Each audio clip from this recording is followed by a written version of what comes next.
We are live on We're 3 live. platforms simultaneously. It's crazy. Welcome, ladies and gentlemen, to Creative on Purpose Live. My name is Scott Perry. I am the Chief Difference Maker at Creative on Purpose. You can visit creativeonpurpose.com to learn more about the work that we're doing there to help people like you discover, develop, and deliver the difference only you can make. And this is a special broadcast of Creative on Purpose Live called Coffee on Purpose, where I just bring on someone's work who I am inspired by, who I think provides a lot of insight. And we take an idea, a word, a concept, and we just kind of unpack it as it might universally appeal or shed light on those of you who seek to make a bigger and better difference in the world and whatever it is, whatever endeavor you're engaged in. Couldn't be more thrilled to have my friend Izzy Ahrbeck here, tuning in from the wonderful internet of Berlin, Germany. Izzy, tell our viewers who you are, what you're up to these days, and where can they go to learn more about you and the difference that you're making these days. Awesome, Scott. Well, thank you for having me. And yes, a couple of disclaimers. Number one, internet is not always perfect in Germany, as we discussed right before we went live. And also because it's 6 p.m. here, I'm drinking a tea. So I'm joining you uncaffeinated, but was previously caffeinated a few hours ago. So I'm here in Berlin, have been living here for a few months now, enjoying it, other than the internet problems here and there. And professionally, I guess I wear two hats simultaneously, but made from very similar cuts. So I work for a trend intelligence platform called Trend Watching, and I also work for their sister brand, Business of Purpose. So half the time I'm a trend analyst where I look at the world through this big macro lens and I piece together and link all these big shifts that are happening in consumer behavior. And, in that, I'm specifically interested in sustainability, regeneration, and how we can meaningfully innovate for the future. And then I also spend my 9 to 5 leading a community of purpose-driven professionals where business leaders come together to solve the world's greatest threats or problems. And so we're over 1,300 people so far in the community, and we represent over 60 countries. It's really exciting. So we do lots of fun stuff, which you can talk about later. And where you can find me, I guess, is businessofpurpose.com. I also recently, a few months ago, launched a podcast called Purpose Talks, where, again, we're just promoting the purpose economy and people doing great things and creating social change. So that's why I guess Scott and I know each other, doing very similar things. So happy to be here.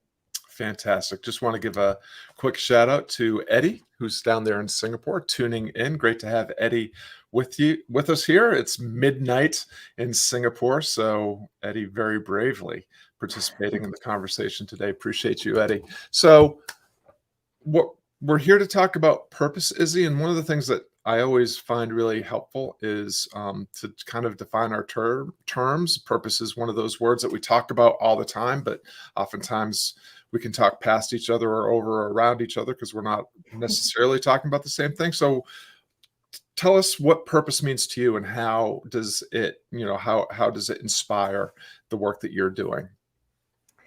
Yeah, just on the first note that you're saying, and I'm glad we're leveling the playing field here.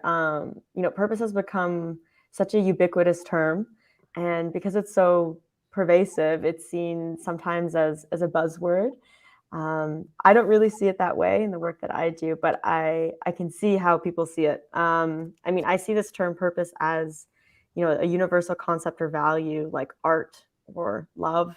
How do you define those terms? It's hard to pin down. And sometimes that's how I feel about purpose. So I urge people not to roll their eyes or write off this term if you start seeing it more and more, even though sometimes it can be severely misrepresented. But for the purpose of this conversation, we can say, for me, on very simple terms, purpose can be the why you exist and not what you do, but why you do it. And how that looks like, when you're living or existing or working with purpose, it's pretty simple. It's your core internal values reflected in your external contributions. Is how I would define it. I love that. Well, and I love that you brought up the idea of values because it's really at the core of how we talk about purpose at Creative on Purpose, which is, we always, many of us now in the post Simon Sinek age, we'll talk about why, our reason for being, or the reason for doing what we're doing. And I think, that work has been really powerful in getting people to think about, having a little bit more intentionality about why they're doing what they're doing and how they're doing it. I think there's a layer deeper that we need to go to make sure that we're in full alignment with our why, which is starting with who as opposed to starting with why. And when I think about starting with who, I think I go right exactly where you went, which is, what are our core values? What are our guiding principles? How do we do our work on purpose, with purpose, for purpose, with and for people that we care about? How do we align with people who share our values and need our skills and talents to enhance their lives? And so I really think, for me, it begins by thinking, like, going all the way back to what does it mean to be human? What does it mean to be happy? And how do we become more of both? And a lot of that has to do with work, what we do, whether it's what we do for a living or just, what we do in our day to day, the way that we show up and present in the world. And the more intentionality and integrity that we bring to that process, the greater chance we have to do more and better for more and better of the people that we care about.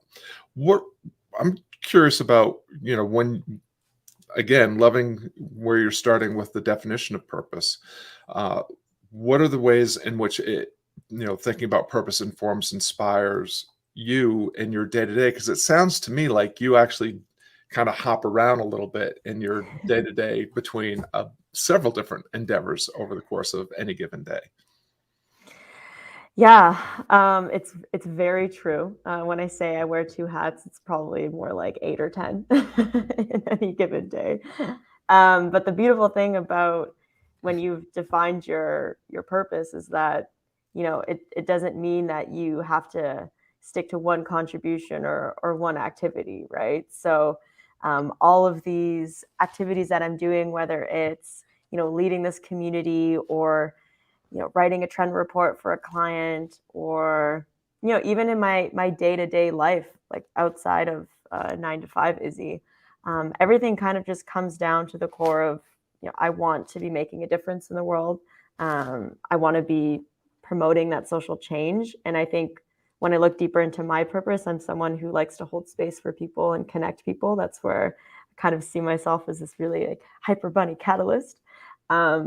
So when I get to do that through work, I'm really excited, and I'm very grateful for the opportunity that I've gotten through Trend Watching and Business of Purpose to do that. So yeah, I think every day I've noticed a difference, because I'm not sure if we talked about this in our first conversation, but I actually come from a very, very different background. I went to film and media school, which I loved, and will never regret doing that. And I fell in love with media and film and music, and so I pursued a career in that for a few years and had a great time. Um, but my life felt a little different, and how I felt was also quite different than in comparison to now. So even though I had fun, and I still was interacting with people, I was doing work that I felt comfortable with, that I was excited about. It kind of lacked that underlayer of, is this really, my internal value? Back to this idea of having these internal values to your external contribution. And when I was thinking about my internal values, it all came down to, what was I reading? Who was I following? What got me excited after work? And then that kind of started to build my value system a little bit differently. And then I started noticing quite quickly, quick succession, that how I was living was not like that. So I made this decision, in my mid-20s. I guess I'm still kind of in my mid-20s, that I would leave that career that I loved so much, but because it just didn't align with what I wanted to do. And now I really feel excited every day. And that's saying so much, because I moved here and I started this job in the heat of a lockdown. And yet still I somehow feel so positive and energized every day. And so I know that it's the right fit. you know? Yeah, no, I love that. Well, and I wanted to circle back to what you started responding with, which is this idea of wearing a lot of hats, because it's something that in the last several years I was thinking a lot about, because there was, up until very, very recently, and in fact, up until December of 2020, I was still, I still had one of my sons living at home. I still had a guitar studio that I was keeping afloat, and actually a thriving enterprise that was taking up a lot of my time, in addition to the time I was investing in Creative on Purpose. And I'm contracted to be a head coach in a Kimball workshop. So I kind of felt like day to Oh, day, goodness. these three places that I was, well, four places, including my family, where I was, and it was exhausting to like switch gears, change hats, however you want to think about it. And one day it just kind of, I had this epiphany, like, what if I just showed up as a fully integrated Scott Perry wherever I went up? What if I just lived my core values, to your point, um, wherever I showed up, and didn't worry so much about switching gears? And so, starting to show up and speak and think and behave the same everywhere. And the other thing that popped up for me is, you know, boiling it down to the essential first principles of what it means to be a human being invested in, doing in purposeful living and work, which is, we're inherently social creatures. That's a defining characteristic of being human. We cannot do it by ourselves. And so, what am how am I doing this work with and for others? Who are those others? If it's for these people, it's got to be not for other people. How do I generously do the work that I want to do with the people that I'm here to serve, and letting the other people know that they need to move along and find something elsewhere. And then the other is just bringing that level of thoughtfulness and intentionality into the work, so that it's done, employing the other distinguishing human characteristic, consciousness and intelligence and rationality and reason. Not that we always behave rationally and reasonably, but again, this idea, like, it's got to be done on purpose. And that was a real clarifier for me. A clarifier for not just the way I showed up in the world, and gave me more energy, but also helped with the clarifying of, like, okay, what am I really here for? Like, yeah, I want to make a difference. Okay, well, what does that mean? Well, I want to make things better. Well, what does that mean? And continuing to distill it down. So, Yeah, I like that, because I think a lot of people are finding themselves in a similar situation to what you just described, Scott, and this idea of becoming a fully integrated person. Um, for people who have the privilege, I mean, I don't want to say that the pandemic was good for the world, because clearly it's not, and we have a severe widening of inequality that's terrible. But for a lot of people on this side of the world, and who are privileged enough to do so, the pandemic and the lockdown acted as this big push into understanding and really blurring the lines between personal and professional. So a lot of people existed in these very specific hats, in these silos. Your personal life and your professional life, they were all so fragmented. I Not me personally, but I could be a mom, I could be a coach, I could be a lawyer, all at the same time. But there was always these tensions that existed, and I think a lot of people had to then really sit down and come to terms with that, because it all came crashing in your, I don't know, 60 square meter apartment or something. So a lot of people started, yeah, really understanding what that means. And now what we're seeing, and something that we talk about at work, is this trend that's happening, is the great resignation, which is this idea that people are just leaving their jobs or careers that they've had for even decades, and just because they're realizing they've had time to reflect and understand, hey, like, what is it that I want to do? Like, how do I exist with purpose? How do I live that? How is this job serving me, and how am I then serving the greater community through that? And a lot of people could not answer that through their work, and so they're leaving in troves. I mean, So that's a really powerful trend that's happening right now. And I think that's really telling to, yeah, how people are really interacting with this new mind shift. And, you know, at the same time that we have this lockdown and this pandemic, and this time maybe to reflect again, if you have the privilege to do so, we're also seeing, you know, wildfires, floods, all this huge threats that are coming closer and closer to home. I always say I'm German Canadian. I never had to really worry about that stuff. But, within the same month, we had a huge flood here in Germany, and back home in Canada, I had friends who were living in 50-degree weather, and wildfire surrounding them. So, yeah, I think these growing tensions are coming and people are finally snapping and realizing, you know, really understanding on a very tangible level, what is it that I'm doing, and this big why. I love that you brought that up, and I couldn't agree more about, there was a silver lining in our plague year. And no, we don't, we wouldn't wish suffering unnecessary, especially, which much of it was unnecessary suffering in the world. Um, and a lot of us were reminded of how very little it takes to actually live a flourishing, thriving life. And the other thing that you're pointing to that I want to highlight is, what is work for?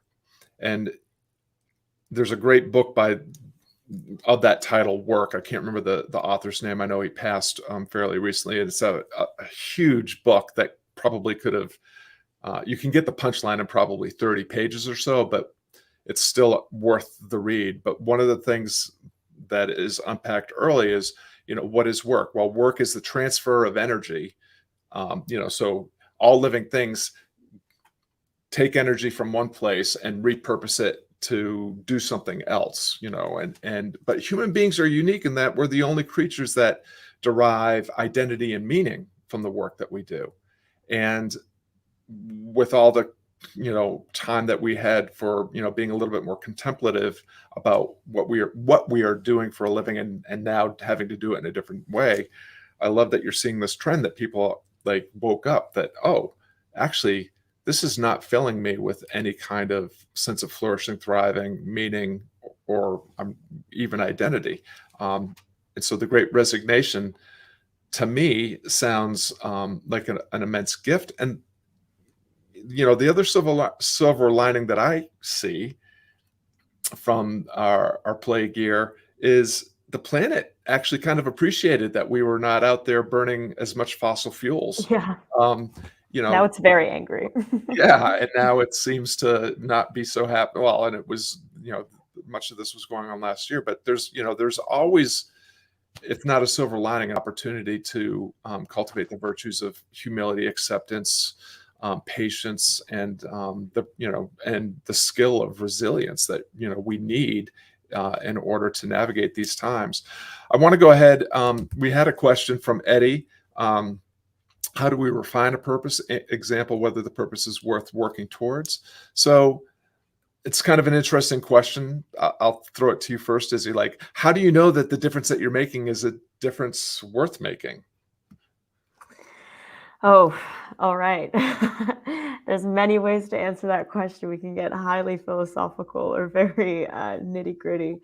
Um, yeah, goodness. How do you know if it's the a purpose worth fighting for? I think when you think in terms of personal purpose, actually, wait, let me take a step back because this is always how I define it for companies. And I know that's not necessarily a personal purpose, Eddie, but companies are run by humans, so I think it's one of the same sometimes. What really bothers me in this purpose economy is that companies choose to do these social change initiatives or sustainability initiatives that are not material to them. So, why is a, I don't know, a plastic water bottle company working towards, I don't know, something that's completely not material to them? So they have a certain sustainability initiative. that's so far removed from what they actually do. So, a company has these very certain activities that they do, and what they should do when they're trying to create social impact or really live with a purpose is understanding, hey, the change that we want to make in the world should also be very related to what we just inherently do as a company, but then you can also say as a person. So, I think first understanding what you're passionate about, what gets you out of bed, even little things like when you're scrolling through social media or looking at what to watch on Netflix, or you're in the library, understanding what you want to consume. That's how it kind of started with me, is just where would my eyes navigate to and what would really cause this spark. And for me, that was business, because I think that's the greatest influence, and the greatest potential we have. So yeah, I think the first thing, how to refine it and understand if you're making a difference, is first understanding, is it material to you? Does it make sense to you? Because if it doesn't, and it's not aligned with what you do, your background or your values, then it just doesn't make sense. And then how you know if it's making a difference? Yeah, hard to say, but it just, maybe Scott could jump in here. I think for me, how you know if you're really making a difference is it just feels right. I think people also just really they have to trust and understand their instincts a little bit more. For example, companies know that they're greenwashing. They know that they're rainbow washing. They know that they're purpose washing. You also know that as a person, if when you do the first work, and that's why Scott was saying in the beginning, it's so important to take a step back before the why and do the work on the who. So really Mhm. understanding who you are. Um, Once you know that and you have this alignment within yourself, it comes down to instinct. And yeah, so one and the same for companies and people, but I would start always by really understanding what gets you excited, um, where your skills are, and just aligning that, and then constantly refining it and asking yourself and keeping yourself accountable. Yeah, I really like the idea of um, getting to the point of where you can trust yourself and trust the process enough to rely on instinct and intuition, which is actually usually a better compass than the intellectual things that are going on in our head, which we have this capacity for reason and rationality, but oftentimes we use it to rationalize unreasonable things that we're doing, to your point about rainbow washing. The other thing that I would say, that I would just add to what you're saying, is embracing the not knowing. I mean, that to me is, we're living in this time where there's so much, we're trying, many of us are working um, to really start to poke at the status quo and say, maybe this isn't the best way. Maybe this isn't the only way. There are people that are, not being, the abundance is not available to all. So how do we rethink where we're going and what we want to do? And that means that we're starting to navigate towards the edges of our understanding and ability, and we're not going to know. So I think purpose, I think too often we think of purpose as in one or two ways. Purpose is that thing out there that we have to go find, or Yeah. purpose is this thing within us, this great mystery that we have to first excavate before we can, before we can live it. And I'm not sure that either of those things is absolutely true. I think sometimes you can find your purpose by just paying attention to the work and the people right in front of you, and engaging with them with purpose, on purpose, and for a purpose. And purpose will kind of become a naturally occurring result of that. And that it's more of a cyclical, like working purpose from the inside out. Well, I'm going to do things on purpose. I'm going to pay attention to what happens, and I'm going to get some feedback and some insight from that I can then mull over, think about, and then I can push purpose back out into the world. And it's definitely something where you're going to have to spend some time in the wilderness before you find your way to the light. And I couldn't agree more, Izzy, you know that you're living with purpose and on purpose and for purpose. You know it when you feel it. I feel that in my life now. Like I just feel like I'm living in accord with what nature intended me to be doing. It's not always perfect or pretty or successful, but that's not the point. If I just keep putting forth my best effort, I trust that something good will come of it, even if it's learning hard lessons about Yeah. myself or about the world at large. We're we're starting to approach the end of our time together. You're welcome to reflect on anything I just said, but I also would love, for people like Eddie that are here and other people that have been popping in and out, and people that are going to be watching on replay. Um, how, any last tips or insights for how people can go about thinking about their lives and their work a little bit more purposefully and living living the work in a more purposeful manner? Yeah. Um, I mean, first of all, agree with everything that you said before. It is definitely a jungle that you kind of have to take your machete and cut through. And it also, purpose doesn't mean just what you do from your 9 to 5. And a lot of people, when we talk about purpose, we hyper privilege. I don't know if that's a term. We make it very privileged, this term purpose, because we say it's in your work and everything, but it also really also comes down to naturally how you communicate with others, how you interact with your family and your friends. It should touch every part of your life, and that's why it's become universal and everyone can feel that. But of course, if you have the privilege to use your purpose to make positive contributions to the world, absolutely need to do that. So yeah, I guess any last thoughts or pieces of advice? And especially I think want to speak to the business leaders out there, just because that's who I interact with every day, gladly. But I just want to note that the purpose of business was outlined before by Milton Friedman, where his take on the role of corporations was to make money for your shareholders, and that's it. C'est tout. But 50 years later, here we are, both companies and consumers, and we're saying, well, that's bull crap. I'm gonna keep it PG. What about everything else? And they're right. Companies are one of the main institutions that are present in our daily lives.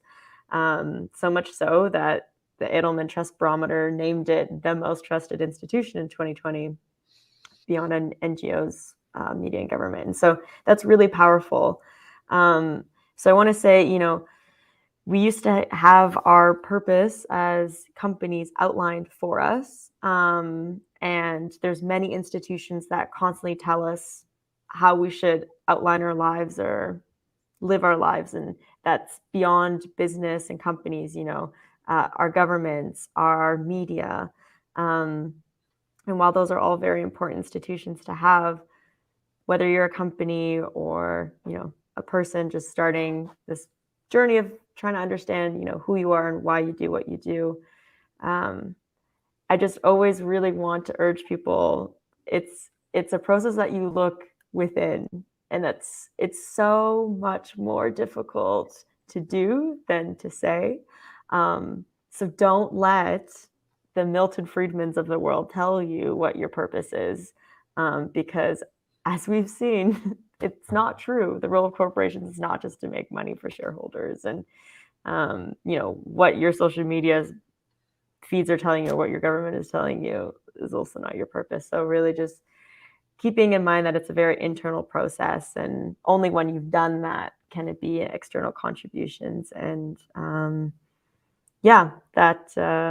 good luck. And it's ever changing. It's malleable. You don't have to say today, this is my purpose, and then until you die, that's what it is. It's the beautiful thing about it. Just like what I said in the beginning, like art and love, the definition always changes for you. So yeah, and don't be too hard on yourself.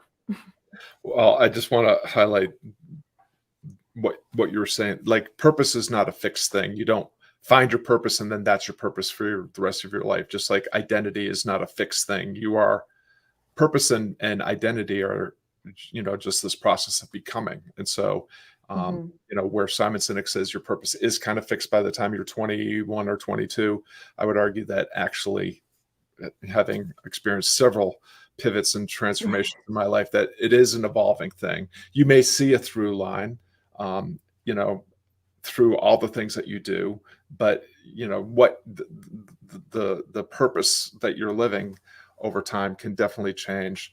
And I just, you brought up Milton Friedman, and what he was saying was actually in opposition to what earlier thinkers like Adam Smith was saying, which is actually your right to thriving and flourishing extends as far as it can extend until it impedes somebody else's ability to do the same. And to some of the things that you've been saying about privilege, Izzy, I think for those of us that do have the privilege of access to abundance, I think, we have a responsibility to extend that abundance, because there is a lot of abundance, to those that have not historically had access. And that, I think one of the things about thinking that way is we come to realize that we can create renewable resources out of all these things: purpose, passion, opportunity. These are all things that we get more of the more that we share them, and the more that we provide more people with access to them. So, Izzy, we did it. We wasted a whole half hour talking about purpose. I bet you we could have gone at least another half hour, but I really deeply appreciate you, going ahead and trusting me and my crazy process here, and sharing your thoughts about process. Before I let you go, just one more time, let people know where they can learn more about you and the difference that you're making. And then I'll just thank you for your time. We'll hop on. Yeah, again, thank you, Scott. Thank you, everyone who have tuned in. Izzy Ahrbeck. You can find me at businessofpurpose.com, or you can hear the sound of my voice again on my own podcast called Purpose Talks, and you can find that wherever pods are cast. So, just before I let you go, your friend Terrence is giving you a big shout out. And so, ladies and gentlemen, this was another broadcast of Coffee on Purpose. We've been talking about purpose today with Izzy Ahrbeck of thebusinessofpurpose.com. And we hope that some of the wisdom that we've shared here today will help inform and inspire your journey in living more purposefully, and with a little bit more sense of flourishing as you lean into the difficult, maybe even impossible work of making things better by flying higher, and the difference only you can make. Izzy Ahrbeck, thank you so much for the gift of your time and the sharing of wisdom that you provided us with today. Thank you so much, and hope to hear some of you in the comments. So, thank you. Bye.